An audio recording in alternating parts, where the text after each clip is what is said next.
নবম দশম ও একাদশ দ্বাদশে শিক্ষা নিয়োগ দুর্নীতি মামলায় পার্থ চট্টোপাধ্যায়ের জামিন মঞ্জুর করল আলিপুর সিবিআই আদালত। অন্যান্য মামলা ঝুলে থাকায় এখনই জেল থেকে মুক্তি পাচ্ছেন না পার্থ চট্টোপাধ্যায়।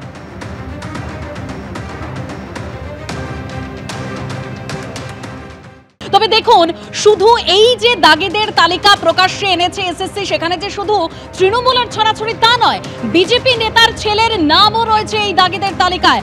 ভাঙড়ের বিজেপি নেতার ছেলে অতনু মণ্ডলের নাম রয়েছে এই দাগি শিক্ষক শিক্ষিকাদের তালিকায়।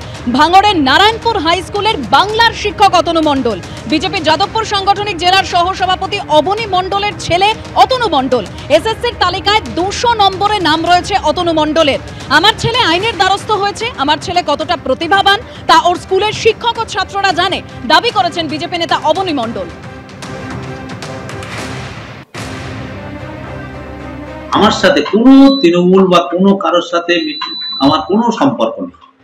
আমি ভারতীয় জনতা পার্টি করি 2014 সালের পর থেকে। আপনারা যদি দেখেন, আমি কোনো রকম কারোর সাথে আমার কোনো সেইভাবে আমার সম্পর্ক নেই।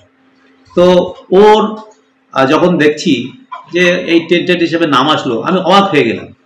একটা বিচার আমার হলো না, কারণ যেখানে কোর্ট বলছে যে ওএমআর পাবলিশড হচ্ছে সেটাকে বন্ধ করে দিল। কেন ওএমআর পাবলিশ করা যাবে না? কেন ওই ওএমআর আসল ওএমআর না? তাহলে আমার ছেলে তো ডুপ্লিকেট করে চাকরি পায়নি। আমার ছেলের আসল ওএমআরটা দেখানো হোক। এবং কোর্ট যেখানে বলছে যে আসল ওএমআরের ব্যাপার না, কোন জাদু বলে এবং কেন আমার ছেলে বা আমার কোর্টের যদি অর্ডার থাকে, একবার কোর্ট বলছে না এই এরা টেন্টেড না, আবার বলছে যে দেখছি টেন্টেড নাম। তো আমাদের এই ব্যাপারে আবার কোর্টে আমরা গিয়েছি, কোর্ট তার বিচার করবে, দেখা যাক কি হয়।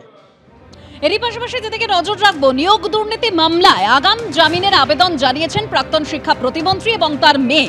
জামিন পেয়ে গিয়েছেন প্রাক্তন শিক্ষা প্রতিমন্ত্রী এবং তার মেয়ে অঙ্কিতা অধিকারী, অর্থাৎ পরেশ অধিকারী এবং অঙ্কিতা অধিকারী, এই দুজনই শিক্ষা দুর্নীতি মামলায় অভিযুক্ত। এসএসসি দাগি তালিকায় প্রাক্তন শিক্ষা প্রতিমন্ত্রীর মেয়ে অঙ্কিতা অধিকারী। আজকে নবম দশম গ্রুপ সি আর আরেকটা কেসে, এই 3টে কেসেতে অ্যাপিয়ারেন্সের জন্য ছিল। কোর্ট কগনিজেন্স নেওয়ার পর সুপ্রিম কোর্টের ডাইরেকশন অনুযায়ী আজকে সমন হয়েছিল নিয়ারলি 75 জনের এগেনস্টে। এটা নিয়োগ দুর্নীতি মামলায় যারা অ্যাপিয়ার করেছেন তাদের মধ্যে আছেন অঙ্কিতা অধিকারী বাবা আছেন, আর আছেন পঙ্কজ বনসাল আছেন, নীলাদ্রি দাস আছেন। এরপরে যদি সবাই অ্যাপিয়ার হয়ে যায় তাহলে সবাই অ্যাপিয়ারেন্সের পর চার্জের ডেট পড়বে। এবার সেই অনুযায়ী যদি চার্জ গঠন হয় আইন মেনে, তারপরেই ট্রায়াল শুরু হবে, যেটা সুপ্রিম কোর্ট বলেছেন। সরকারি আইনজীবী ছিলেন, তাদের আজকে জামিন খারিজে কি যুক্তি? তাদের জামিন খারিজের একটাই যুক্তি ছিল যে যেহেতু এটা একটা লার্জার কনস্পিরেসি আছে, এটা সোসাইটিকে হিউজলি ইম্প্যাক্টেড করবে, সেইটার জন্য এটা বেলের ব্যাপারটা কোর্ট যেন কনসিডার করে। প্রত্যেকেই কি জামিন চেয়েছে? সবাই জামিন চেয়েছে।